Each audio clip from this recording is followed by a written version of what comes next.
Hello, everybody. I'm Brett Davis coming to you from the beautiful Blue Lapis Media Studio in Coronado. And I'm very honored today. One of our recipients is actually here with us, who took time out of his busy schedule, Nick Devlin, who is a transformational coach. And he just received our award, the Service and Sacrifice Guardian of Freedom. Did I say that right, Sarah? Good. Nice. Thanks for being here. Yeah. And thank you. And thank you for your service and for all that you have done and continue to do. Yeah. Thanks for your support, Brett. Your speech that you gave, your talk, whatever you want to call it, was very heartfelt. And I think everybody in the audience really loved it. Yeah. Yeah. No, it was a great honor to be there and receive the award. And I really enjoyed it. And you have a great support system. Yeah. You brought everybody up on stage and yeah. I was like, wow. So tell me about some of that group. How do you know most of those people? Most of those people are just in community here in San Diego, just friends of mine, and very nice people. I talked to a few of them. Hello, they talked a little bit. All seem very nice. Seem to care about you a lot. Yeah, it's a good crew. Really good crew. Very nice. Yeah. So right now, we were just talking a little bit before the podcast. Why do you think right now transformational coaching is more vital than ever? Yeah, well, one of the big things that I focus on in my coaching is human connection.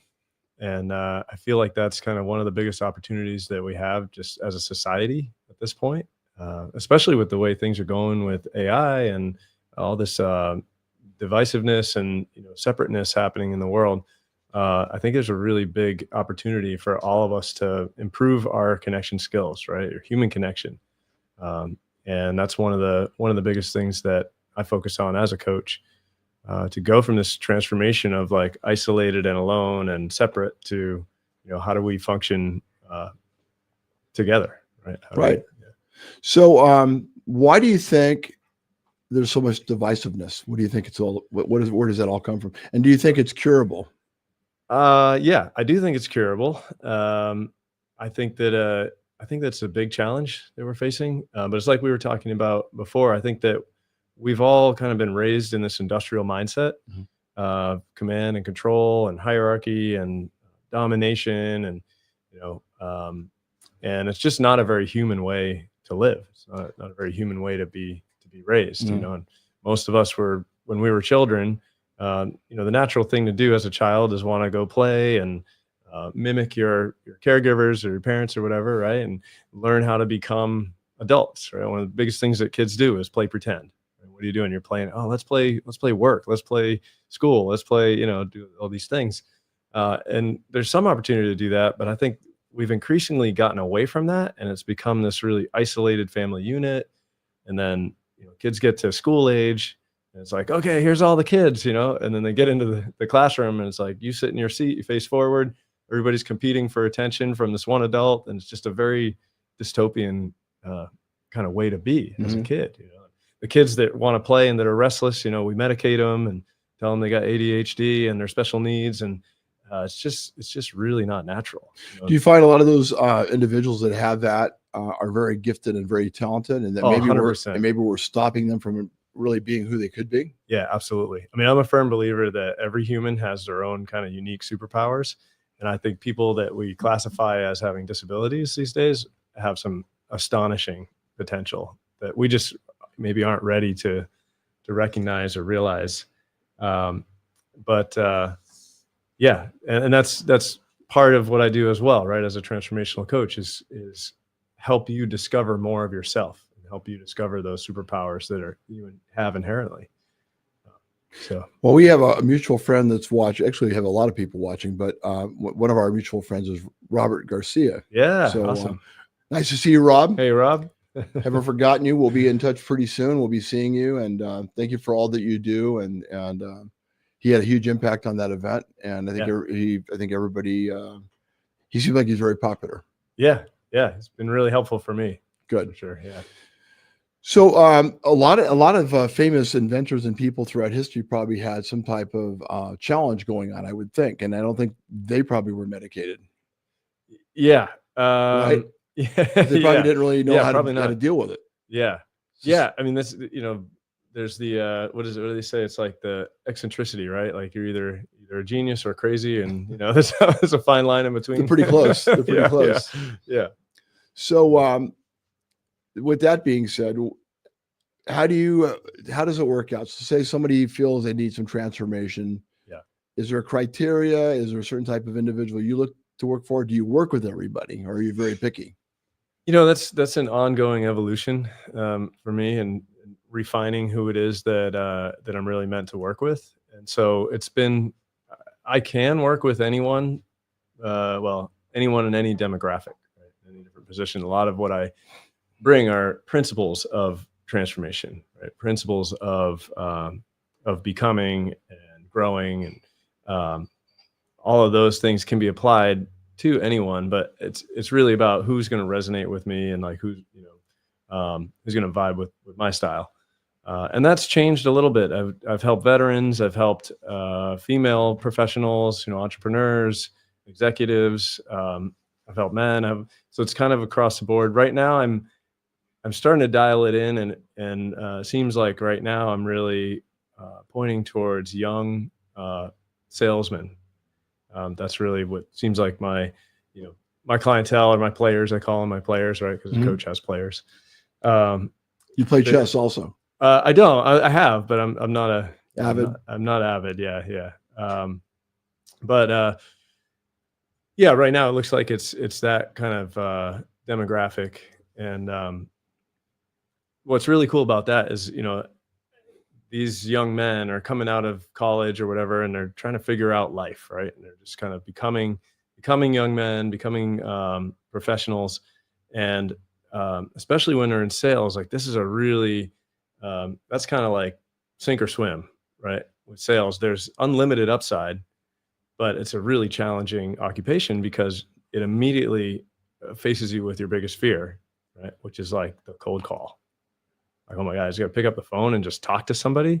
And so again, we go back to human connection. It's like, we weren't taught how to talk to somebody when we were kids, right?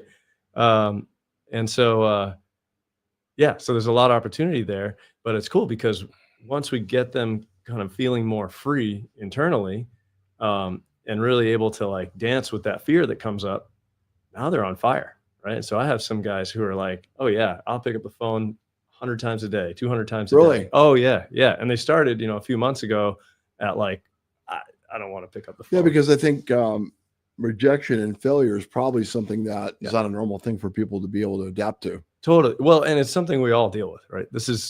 So I operate based on a couple of different frameworks, but there's one called the social play framework, and then there's the social fear that goes along with that, right? So play is like, I'm getting out there to explore, see, and be seen, and just, see what's out there, right? And then there's relating, right? So, okay, I'm going to relate for influence, right? And then there's create, right? I'm going to create something and share it with somebody and invite them to it. And then there's play or experiment, right? We're just going to go for it. And each one of those has fear associated with it, right? Fear of rejection, fear of making a mistake, fear of disappointing someone, fear of getting into trouble. And then beneath those are all the like, I'm not enough. And those kind of, right. So we're really dealing with this like subconscious treasure chest of beliefs. So we're kind of our own worst enemies. We kind of sabotage ourselves because of these fears. So yeah, I love this. I love this topic. So that's really popular to say like, oh, I'm my own worst enemy. I got to get out of my own way, right? Self-sabotage. And it's actually been popularized by the personal growth industry, right? But that to me is actually completely wrong thinking and sets you up for failure. It's like, oh, I got to figure out this self-sabotage, but that sets up this like conflict within. Right? Like, oh, I've got this enemy within that's trying to take me down. And that's just not true, right?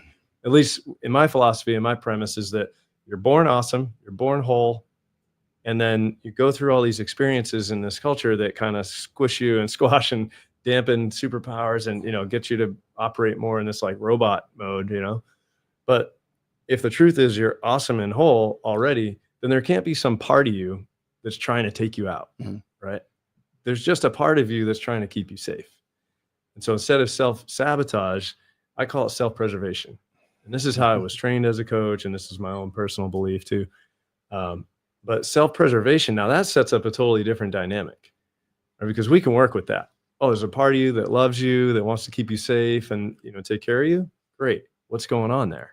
Right. And so that's what all fear and fear adjacent experiences, which are like overwhelm, procrastination, frustration, avoidance, right, resistance, all that stuff is related to fear. And the fear is coming up because you did something once or a bunch of times, and every time you did it, or that one time you did it, you got smacked by life, right? Maybe smacked by a caretaker, who knows, right? I mean, but the point is, like, you were just being yourself, and then you got some kind of uncomfortable experience. So your subconscious takes that and runs with it and goes, all right, I'm going to make up a rule here. Like, I don't want to feel that again. No. So let's not do whatever led to that, right? And then we just keep doing this and we keep making up all these rules. And eventually we get to a point in our life where we're called forth, right, by a challenge. Hey, it's time to step up, speak up, do whatever. And we're tapping into that superpower that we were doing before. Mm-hmm. But now the fear comes with it too and goes, don't do that. Remember last time you tried something like this, right? And that's all we're looking at. Right? That's some of the most powerful, potent things that we can do together in transformational coaching is connect to those experiences and go, okay, let's unpack that, right? Let's pull on some of these threads. Now, what's different about this and like therapy, right? Because therapy is great for going back and, oh, what happened there, and unpacking the stories. And sometimes people don't even remember. Oh yeah, that's another thing. So it's great. I'm studying this stuff right now on a deeper level with a friend of mine, and our subconscious supposedly records everything perfectly, right? So there's a part of us that has perfect memory of everything that we've experienced, but we have a recall system in our brain that's limited, right? And it starts to batch things and group things because it's just too much information, right? So we don't recall properly, and sometimes not at all, like I said, especially with a lot of the hard stuff. The difference between like therapy and coaching is in coaching, some of the past stuff is likely to come up based off this idea, right? Where, hey, I went and I tried something and then I didn't do it. I avoided it, or I've been meaning to do this thing. I'm just not doing it. I don't know why. That self-sabotage, right? Which we know now is self-preservation. When that comes up, we're likely going to glance at something that happened in the past, but then we're going to look forward, right? And we're going to go, okay, great. That happened. What were you trying to express? That's probably what's needed now. But back then you didn't have the skill to express it properly, right? Back then you didn't wield it properly. Now, what do you need so that you can skillfully express this unique strength of yours, right? And how can we wield this more properly, right? And so it's cool because now you have the experience of life, and okay, it's time to use this. It's time to play bigger by using your superpowers, and now you get to practice with a coach using that ability. So, you're former military, yeah. And how much of this stuff did you know before you went into the military, and how much did you learn during or after? Yeah, that's a great question. And which branch were you in? I was in the Army. I was 75th Ranger Regiment, 1st Battalion. Thank you for your service. Savannah, Georgia. Yeah. Oh, look, we got water. All right. Nice. Thank you. Thank you. In Georgia? Yep. Yeah. Good food. Yeah. Yeah. So you went into you become a Ranger. Did you always know you wanted to be a Ranger, or how did that happen? I always knew I wanted to be military. When I was a young kid, I remember, I played with GI Joes. My grandfather was a 1st Division Marine, World War II, and had some of my dad's friends were Vietnam vets. And so I was always kind of around, and I really admired that. I do too. There was a lot of great military movies and stuff, war movies that came out, when I was a kid. And so I was just like hook, line, and sinker. Back then the Army slogan was be all you can be, and I think that's a clue for me, right? That whole like be all you can be. I mean, now I'm a transformational coach. It's like, that's always been a theme for me. I want to be the best that I can be. So going in, how much of this did you kind of get an idea about? Yeah. I think you did a little bit anyway. Yeah. And then how much more did you learn with the mindset of being a Ranger? Yeah. Yeah. It's such a good question. I've been reflecting on that recently, right? Because it's been 12 and a half years since I got out, right? So 16, we'll call it 16 years from when I started becoming a Ranger to now. And I've been studying high performance, human potential, basically, right? Starting with joining the military. And so even before the military, I was a kind of question reality, question authority kind of guy, right? I was like, I don't know, I was curious about life, and I always wanted to be the best that I could be. So there was a little bit of that vibe already, which led me to Ranger Regiment. And in Regiment, I really had the experience of what does it take to be like the top, right? The top 1% individually, but also what does it take to be a really high performance team? Right? So it just individual and teams completely two different things. Some people are not good team players. Right. Exactly. Some excel. Everybody excels even more. Right. So, and that's the cool thing about coaching, right? Is that we look at it from all these angles. Like, okay, let's go in. How do you become the best version of you? And what is the next version of you available? But then how do you create the environment that's an environment of success, right? So that's being surrounded by people, places, and things that support you, that celebrate you, that you can be yourself, right? And so there's some people just not meant to be part of a team because they are such an individual and they're better off doing individual type things, or can that be changed? That's a really good question. I haven't thought too much about that. I think that we can always change and adapt and become better at whatever game we decide to play. You have to want it. You got to want it. Right. Yeah, you got to want it. And I would say it's the exception that there's somebody that is better off by their own, by themselves. Maybe like an Alex Honnold, like the guy that free soloed El Cap. There's certain types of individuals that are just like, they're so dialed in. But then again, he's a family man now, and he has a crew and guys that help him. So I don't know. There's probably a spectrum of like, hey, 80% of the time he's really good on his own, but then he needs this, or there's some people that are at the other end of that spectrum. Okay. Yeah. So do you get a lot of people that are you said you're getting a lot of salespeople, younger salespeople. Yeah. So that's part of a team.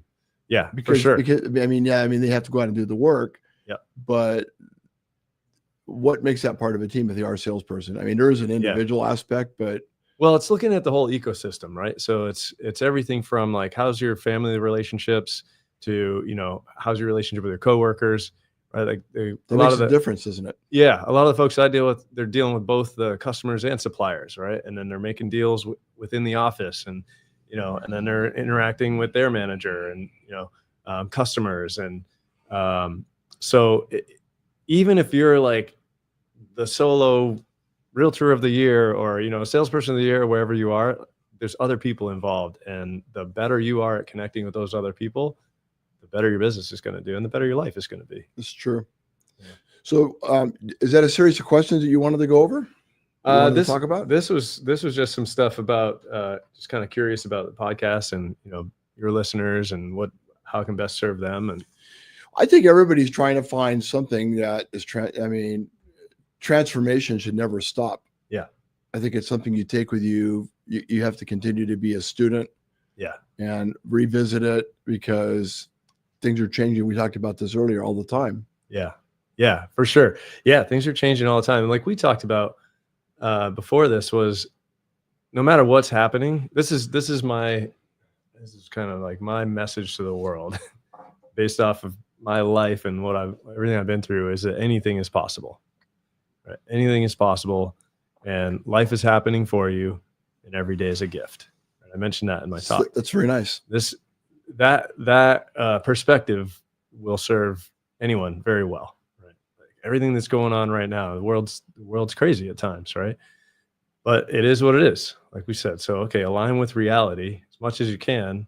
Understand that this is the situation, and everybody has their own lens that they're looking at it through, right? So what I see might not be seen the same way by the guy next to me, and allow for that to be paradoxical if it is, right? And then have a vision for yourself, right? Step one, have a vision for where you're going, what you want your life to look like, how you want to feel. You got to see it. But once you see it, you can do it. Then, you got to work on believing it. That's the middle step. And that's something that we do a lot of stuff with coaching is that belief level, right? Like what's possible. You got to have that belief, then you got to see it. And then you have to probably have the steps on how to get there. Yeah. Because I'm sure it's not seeing it's not just enough. Right. Right. And that's where it comes in. Okay, you got a vision. Great. Let's get a plan together. Well, I'm a mess then. Well, what's your dream? Well, I'll give you an example. When we do the events, Sarah and I talked about this. We never talked about this, which is interesting, a couple of days ago. And she was talking about how she sees everything happening. She sees the event, the people coming in, the music playing, what's the flowers on the table. I mean, she's very detailed. Did I leave anything else out? Okay. And I kind of do that too. We never really talked about it, but I mean, I can see, Rob Garcia coming up, talking to me. I see us taking a picture together. I see some mishaps happening because things always happen behind the scenes. Yeah. But it's almost like watching a video or, I can see in my mind the way, even like the way we're doing things. Yeah. Talking right now. Yeah. I can already see that in my mind. I can already see all that happening. Visualize to achieve. Yeah. Yeah.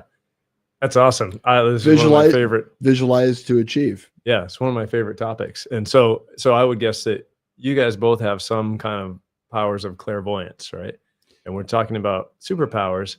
I thought you were going to say because of the legalization of marijuana. Oh yeah, well that's that helps sometimes.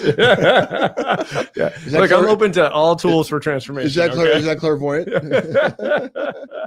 Can be. Sorry about that. Yeah. But no, it really. I mean, there's so many different levels of superpowers, and sight and audio. What do they call it? Audio voyance. I mean, there's all these different things that you could say they're in the psychic realm, but I believe that there's this is not as scientific as I thought it was going to be. You're adding a spiritual aspect to transformation, which I've always believed that there has to be something spiritual. Yeah. Clairvoyance, I never would have thought about. Yeah. So you have achieved a lot and you've seen a lot. Your former background in the military, being a Ranger, and I'm sure you apply everything in your life to that. With all the information you had as being a Ranger, what else have you added to all that knowledge you already had after you left the service? Oh man. Did you just go crazy and start looking at different religious beliefs? I mean, did you look more into meditation? Were you always into meditation? Yeah. Do you believe in goals, deadlines, things like that? Yeah. No, it's great. It's a big question. So when I got out of the military, I had just recently got married while I was in, started a family, had my first kid right after I got out. And I basically went into survival mode, which is a strength of mine, right? I will persevere. I will survive anything. That's kind of the way I operate. And it's great because it gives me a sense of calm. I know, right. However chaotic it gets, I'm going to be fine. See, that's even if it takes me out, okay, I'm good, right? I'm okay with my mortality. Even if it takes you out. Yeah.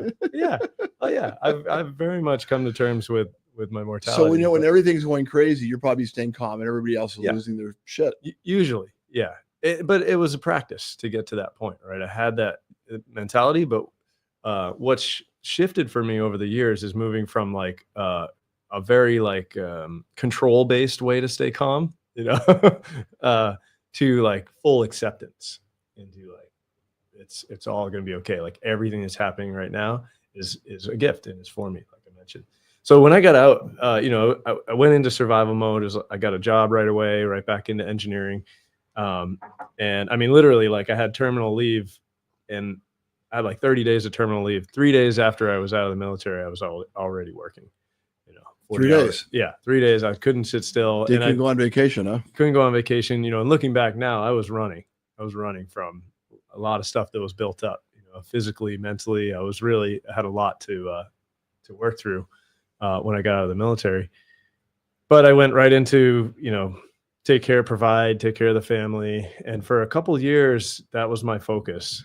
It was a really tough transition for me. There weren't a lot of resources at that time to help you, successfully transition. I still think it's pretty wanting. Well, that's what we were talking about earlier, the getting out of the military part. Yeah. I just talked briefly about the job part. Yeah. But you just touched on something that we might need at that event next year, Yeah. which is, being able to talk to people that are Yeah. leaving the military and say, hey, did you think about this? This could be Yeah. going on with you. Yeah. Are you running from something? Or are you running towards Yeah. something? Yeah. That's a cool idea. Yeah. I think that's maybe have a transformational coach on site. they could do maybe a talk, maybe, Yeah, and then maybe talk to have some a of booth the. or something, and just Would you be interested in that? Yeah, 100%. I think Absolutely. that's a good fit. So yeah, I'd love to support folks getting out. So currently you're working with. Now, are you doing lectures, or is just this through the internet, or how are you working with individuals? Yeah, so I do. I have a group program. It's called Amplify Your Dreams, and that's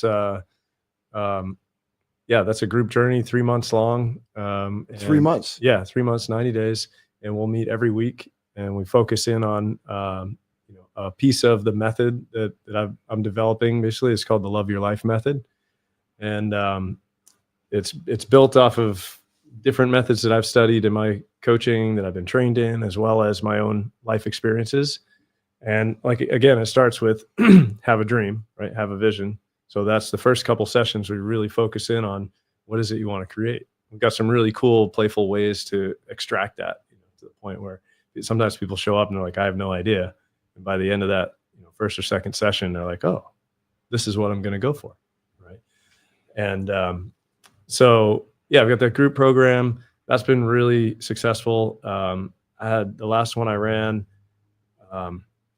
that just finished up, and I've started a new one. But the last one had everybody received awesome results, right? But one was really cool.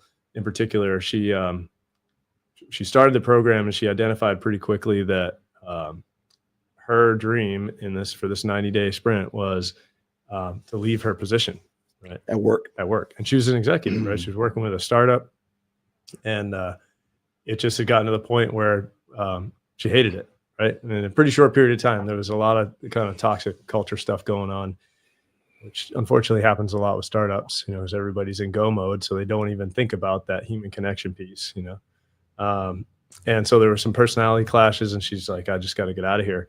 Within 2 weeks of starting the program, she had an interview with a company that was more stable, more solid, and was ideally lined up with her dream. Because she wanted to do she was like, I want to be with a mission-driven, a company that's focused on mental health for the underserved, like very specific.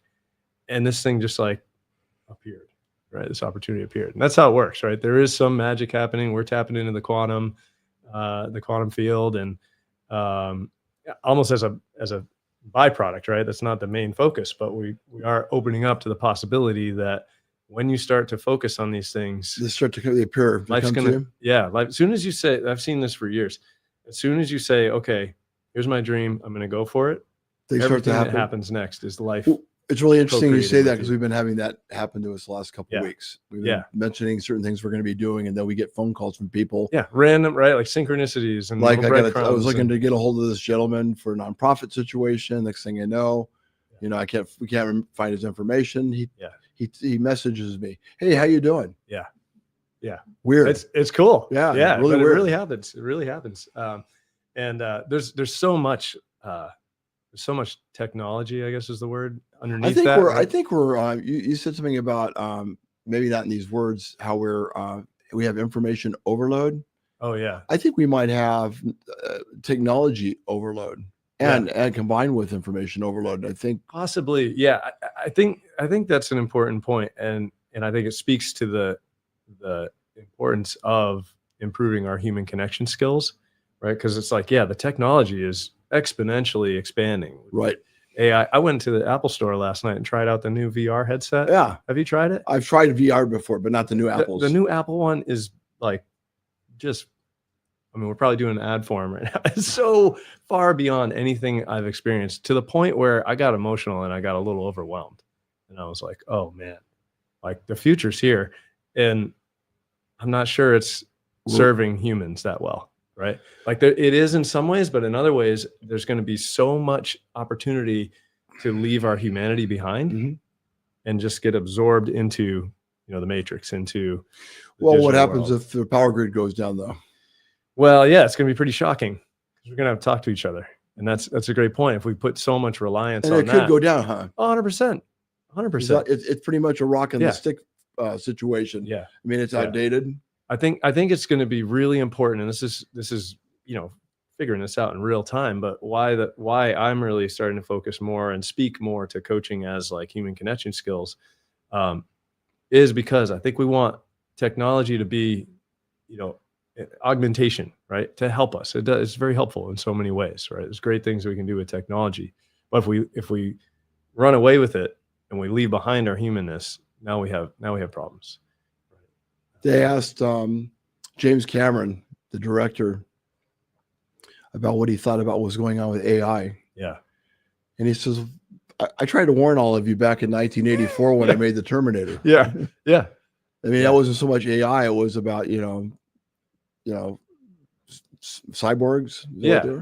Right. But it was a prediction of technology. Well, because machines were going to take over. Yeah. And that was in 84.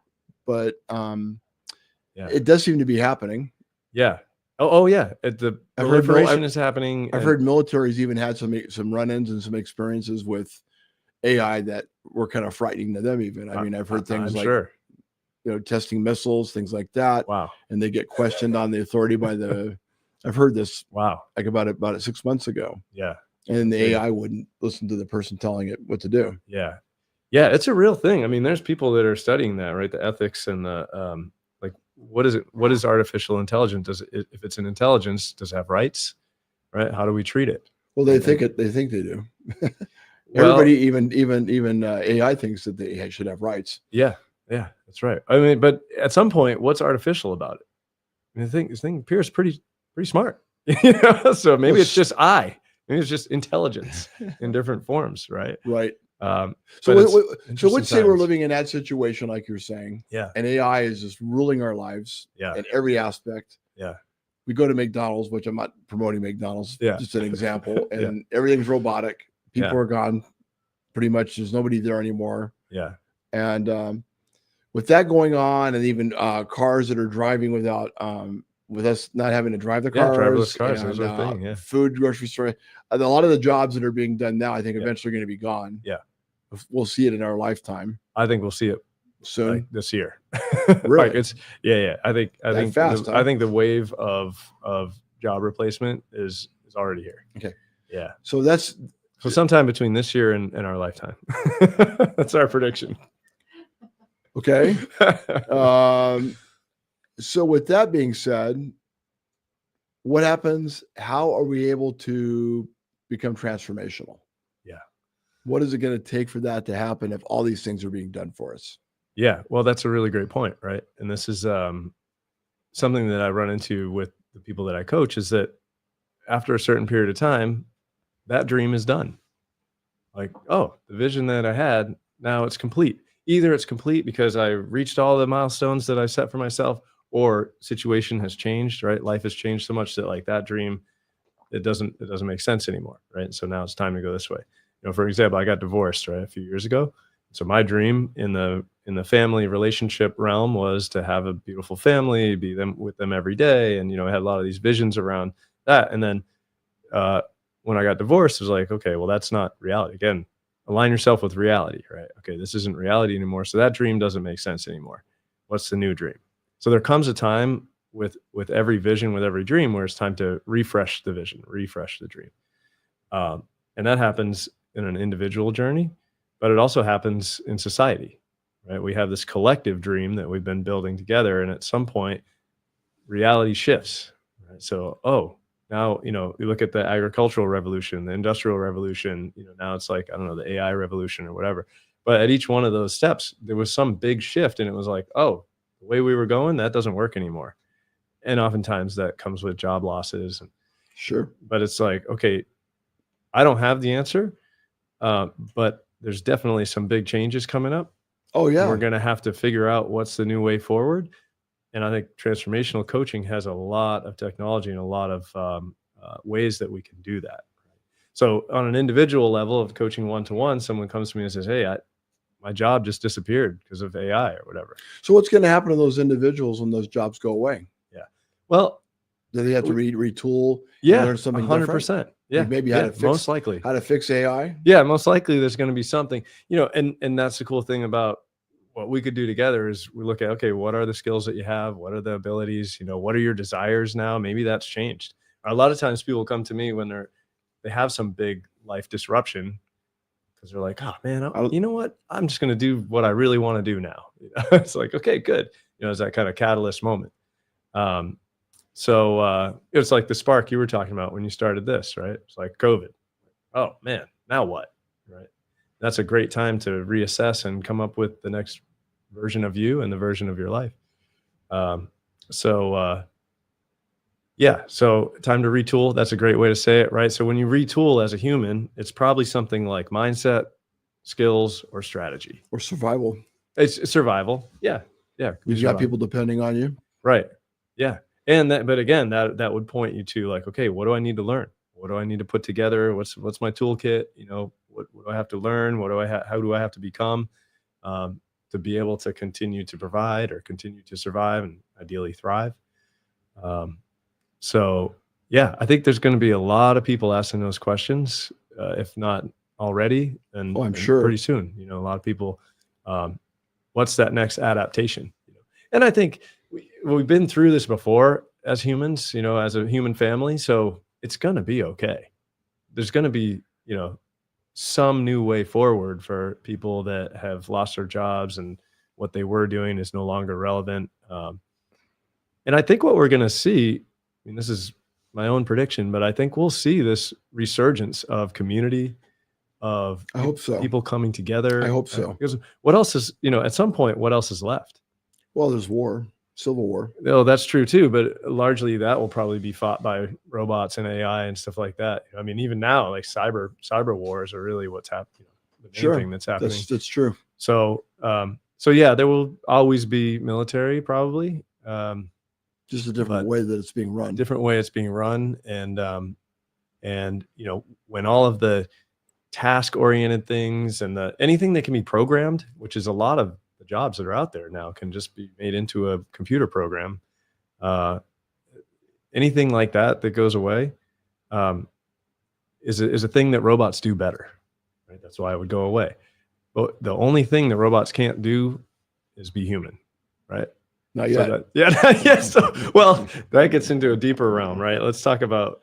So let's talk about something. Yeah. This has really gone fast. I can't believe it. We've been on over 30 minutes. Yeah. Oh, wow. Yeah. So we have a huge homeless veteran population. Yeah. In the country, and we live in San Diego. So, how much could transformational coaching help the homeless?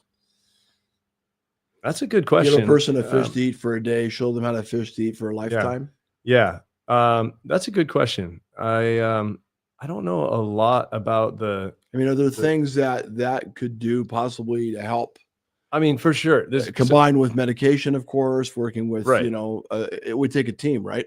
It would definitely take a team. I think, I think there's likely some mental health issues happening, right? And like you said, maybe some opportunities for medication. I'm not a big fan of big pharma, but there are times when that can help, especially in the interim. But I think the approach could definitely be informed and assisted by the concepts of transformational coaching, right? Or the concepts of transformation. I would I look at it this way. People that have alcoholic issues go to AA, and they have a set of rules to follow. Yeah. And if they follow it, it's not an easy thing to do, but it seems like it's had a lot of success through the years. Yeah. There has to be something in place, I think, with transformational coaching. Yeah. And for people that are really down on their luck like that and having, issues. Yep. Yeah, for sure. I think there's a step-by-step approach, right? With AA, it's 12 steps, and then there's like infinite number of other programs based on that same platform. And having some kind of step-by-step approach with transformational coaching, at least the way I do it, one of the biggest themes is judgment-free awareness. Judgment-free awareness. This is something that we're always practicing. When you can get to a skillful level with judgment-free awareness, everything becomes easier. Okay. Right. And that's something that I know is a component of the 12-step programs is, the community that's around you. Like most of the time, the people that are in that community know what it's like to have gone through what you've gone through. Maybe they've even gone through worse, right? So they Well, it accept helps. you. It helps. Yeah, they accept you as who you are and how you are, and then they just are there to guide you. So there is a lot of overlap between the 12-step program and transformational coaching. It is in and of itself a transformational program. It is. Is there anything coming up that you want to share with the audience? Let me that you have coming up? check my notes here. Well, what I have coming up is I have another Amplifier Dreams 90-day group coming up. Okay. Starting in the beginning of the year. So I'm January. starting to take January. So I'm starting to take applications for that and talk to people. Best way to check that out is just to go to the website, devlincoaching.com. Okay. What does it cost? What does it cost for it? It's $297 a month. So That's all? Yeah, that's it. You're kidding? Yep. Nope. For listeners of this show. Yeah. That's fantastic. Yeah. $297 is nothing to change your life. Yeah, that's right. So, do you have a booklet or a book that comes with it, or lessons? Or? Yeah, I've got some assets that I share, some different tools and things that people can apply to their own life. And then we move through it together as well. So does it require a lot of work? I wouldn't say it's a lot of work, right? So the cool thing about the way that I've crafted this is that it integrates with what you're doing already. So that's the whole point, right? Is whatever you're doing already or you want to be doing, we're going to amplify that. Okay. It's in the title, Amplify Your Dreams, right? So it's not meant to be like an extra curriculum or an extra course load that you have to take on. But it is going to support you. And there's some things, right, that you're going to be doing, but they're mainly things that are going to help you to actually do what you've been wanting to do. So I'm excited. Yeah. I might be interested. Yeah, cool. Yeah, we can talk about it. Sure, I might be interested. That might be something that I'll start the new year. Yeah, with. Yeah, it's a phenomenal program. We've got a cohort going right now, and everybody's having a really good time. So thank you for taking time to be here. Yeah, my pleasure. And I hope you had a great time. Hope we didn't get off topic too much. No, that was great. I mean, we could go down some serious rabbit holes, but I think we did pretty good in keeping it on task. Have you written any books? I've contributed to a couple of books, but I haven't written my own yet. But it is in the works. Robert Garcia is a good person to work with on that. Yeah. There'll be some stuff coming. We're working on some programs and some ebooks and things like that. So good. Yeah. Okay. I appreciate you being here, Nick. Yeah. Thank you, Brett. Appreciate it. And everybody take care. To my sponsors out there, Attorney King, Sequan Casino Resort, Bonafacetta the Garage, the Lone Queen, and everybody out that helped sponsor the military event and get involved. Thank you for being involved. We have our big event coming up December the 8th for people in education. And if there's somebody in education that you feel is worthy and needs to be recognized, the event is December the 8th. You can send the information to, I'm going to give you my personal email, brettdavis2020 at yahoo.com. By Friday. You're not giving them much time. By Friday. And this thing will fill up quick. And it's going to be quite the Christmas event, holiday event. And you're all welcome to come as long as we have seats. Take care and be good to each other. And God bless.